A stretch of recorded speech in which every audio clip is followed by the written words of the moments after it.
Assalamualaikum, perkenalkan nama saya Peggy Nuzul Syaharani dari 4C D3 Akuntansi Keuangan Politeknik Negeri Pontianak.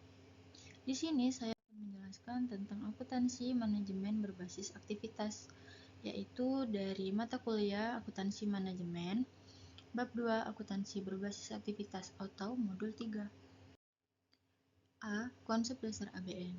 ABM adalah proses manajemen yang terintegrasi yang memfokuskan perhatian manajer hanya pada aktivitas yang dapat meningkatkan nilai bagi pelanggan sehingga meningkatkan nilai tersebut dapat membantu perusahaan untuk mencapai profitabilitas jangka panjang. Kaitannya dengan ABC adalah aktivitas yang diidentifikasi pada sistem ABC dapat digunakan untuk tujuan pengelolaan kos dan evaluasi kinerja dalam ABM. B. Menganalisis pemicu drive.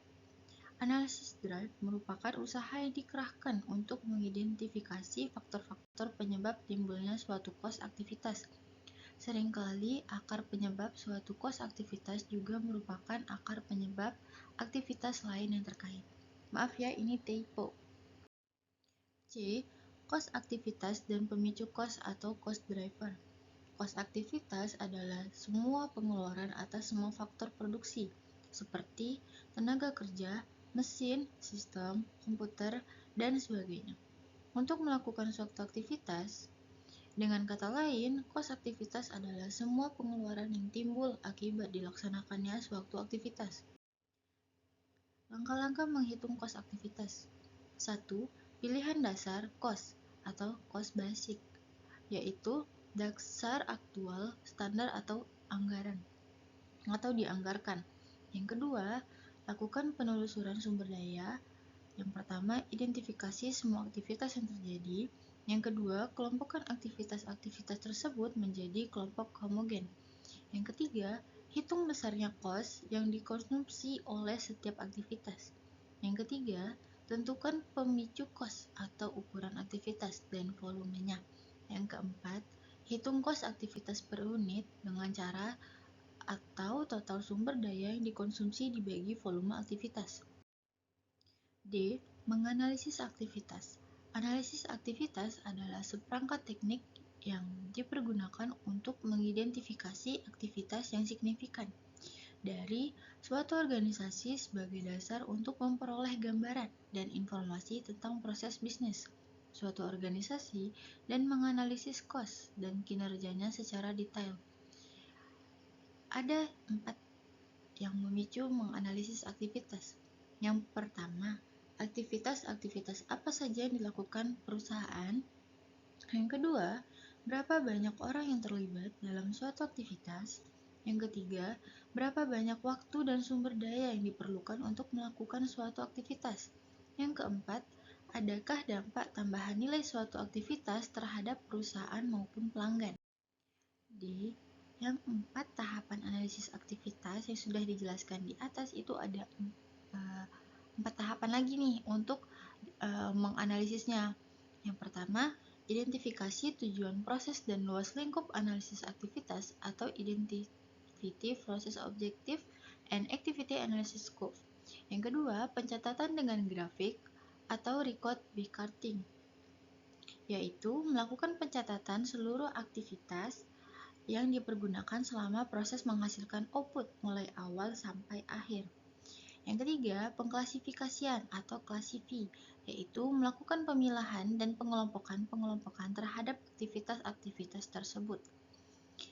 Yang keempat, perbaikan berkelanjutan atau continuously improvement. Setelah semua aktivitas dilakukan, maka lakukan perbaikan atau peningkatan efisien dari seluruh aktivitas secara berkesinambungan. Ini bisa lebih jelasnya, kalian bisa baca di buku kalau ada. Kalau misalnya nggak ada, kalian bisa lihat di Google, kalau nggak ada di ID Script. Yang E, target cost atau aktivitas penambahan nilai dan tidak menambah nilai FAA dan NFAA. Perusahaan harus menetapkan hasil atau harga jual dari produk yang diproduksinya. Harga jual harus bersaing dengan harga jual pesaing dan kompetitor. Harga jual atau HJ adalah total cost atau TK sama dengan laba atau L. Ini adalah rumusnya. Harga jual sama dengan total cost ditambah laba. Sedangkan target adalah harga pasar dikurang laba. Yang selanjutnya adalah 3 aktivitas yang dapat diklasifikasi. Yang pertama, aktivitas penambahan nilai real atau Real Value Added Activity RVAA, atau aktivitas penambahan nilai bisnis atau BVAA. Yang ketiga, aktivitas tidak penambahan nilai atau NVAA. F. Indikator bahwa suatu aktivitas adalah RVAA atau BVAA atau NVAA. Kesalahan dalam mengklasifikasi akan berakibat pada kesalahan penentuan strategi perbaikan. Jika aktivitas yang sebenarnya aktivitas penambahan nilai atau value added tetapi keliru diklarifikasikan menjadi non-value added. Analisis diawali menjawab 3 pertanyaan berikut. Yang pertama, apakah pelanggan bersedia membayar atas aktivitas yang dilakukan? Artinya, pelanggan tidak keberatan dibebani kos atau aktivitas tertentu. Yang kedua, jika suatu aktivitas tidak dilaksanakan atau bahkan hilang, apakah pelanggan masih peduli? Yang ketiga, jika suatu aktivitas tidak dilaksanakan, apakah output proses tersebut masih memenuhi kebutuhan konsumen? Nah, ini adalah contoh dari 3 pertanyaan tersebut, di mana aktivitas A, B, dan C menjawab ya pada pertanyaan nomor 1 dan tidak.